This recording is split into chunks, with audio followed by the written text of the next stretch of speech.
లోని హిందువుల భద్రతపై 140 కోట్ల మంది భారతీయుల్లో ఆందోళన.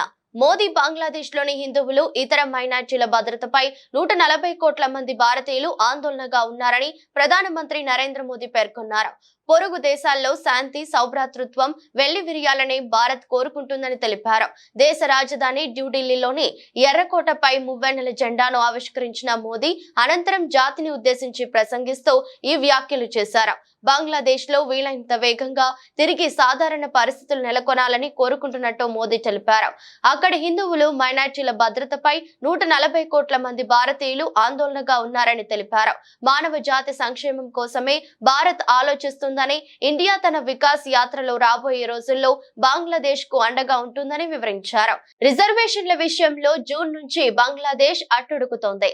ఇవి ఇటీవల తీవ్ర రూపం దాల్చడంతో షేక్ హసీనా ప్రధాని పదవికి రాజీనామా చేసి దేశం విడిచి భారత్ కు చేరుకున్నారు.